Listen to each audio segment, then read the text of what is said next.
വിട്ടുകള അല്ലെങ്കിൽ വട്ടുപിടിക്കും. സ്നേഹമുള്ള DC കൂട്ടുകാരെ, ഒരിക്കൽ 4-5 ഈച്ചകൾ ഒത്തുകൂടി കാട്ടിലെ രാജാവായ സിംഹത്തെ ശല്യപ്പെടുത്താൻ തീരുമാനിച്ചു.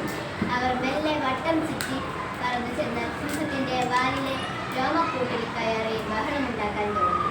സിംഹത്തിന് ദേഷ്യം വന്നു. സിംഹം വാൽ ചുഴറ്റിയും വാൽ കൊണ്ട് തന്റെ പുറത്തടിച്ച് ഈച്ചകളെ ഓടിച്ചു.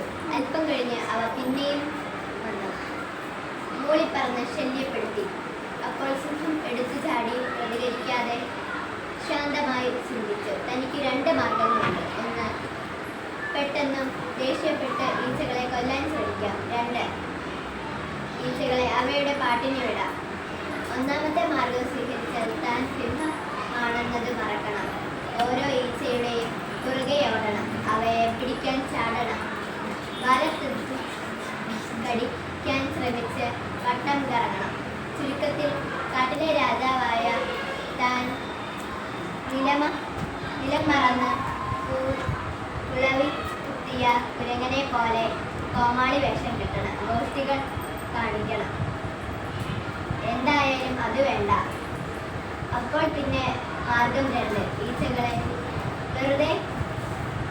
വെറും ഈച്ചകളാണെന്നും താൻ കാട്ടിലെ രാജാവാണെന്നും തിരിച്ചറിഞ്ഞ് സ്വന്തം നിലയും വിലയും അനുസരിച്ച് മാത്രം പ്രതികരിക്കുക. ആലോചനയ്ക്ക് ശേഷം സിംഹം 2ാമത്തെ മാർഗം തിരഞ്ഞെടുത്തു. സിംഹം തന്നോട് തന്നെ പറഞ്ഞു, ഈച്ചകളെ വിട്ടയക്കുക, അല്ലെങ്കിൽ വട്ടുപിടിക്കും. പ്രിയ കൂട്ടുകാരെ, രസകരമായ ഈ കഥ നമ്മെ ഒട്ടേറെ പ്രധാന കാര്യങ്ങൾ പഠിപ്പിക്കുന്നുണ്ട്. ഈ സിംഹവും ഈച്ചകളും നമ്മുടെ സ്വഭാവത്തിൽ തന്നെയില്ലേ? ജീവിതത്തിന് പ്രയത്നത്തിന് വിജയം നേടിയെടുക്കാൻ കൊതിക്കുന്ന നമ്മളെ സിംഹമായി സങ്കല്പിച്ചാൽ ആ ലക്ഷ്യം നേടുന്നതിന് നമ്മെ ചിന്തിപ്പിക്കുന്ന അശ്രദ്ധകളല്ലേ ഈച്ചകൾ?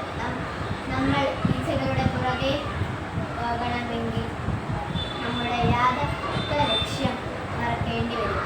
പ്രയത്നം ഇടയ്ക്ക് നിർത്തേണ്ടിയും വരും. സിംഹം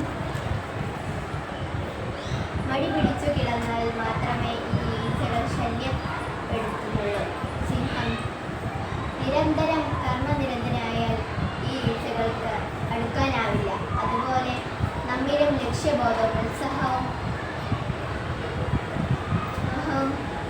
കളയുമ്പോൾ മാത്രമേ നമ്മിലേക്ക് മടിയും അശ്രദ്ധക്കുറവും ഈച്ചകൾ അടുക്കുകയുള്ളൂ. എല്ലാവരും എല്ലാ കാര്യങ്ങളും ഈച്ചകളെ പോലെ എന്നോർക്കണം. You are a brown winner എന്ന ഗ്രന്ഥത്തിൽ നവീൻ കെ ചൗധരിയാണ് വിജയിക്കാൻ ആഗ്രഹിക്കുന്നത്. സിംഹം ഈച്ചകളെ ഭയപ്പെടാറില്ല എന്ന പ്രശസ്ത വാക്യം അവതരിപ്പിക്കുന്നത് ഈച്ചകൾ ഇനിയും നയിക്കാം. നമ്മുടെ ശ്രദ്ധയും ഏകതയും വഴിതിരിച്ചു വിടാൻ പഠിച്ച പണി 18 പറ്റിയേക്കാം. എന്നാൽ സദാ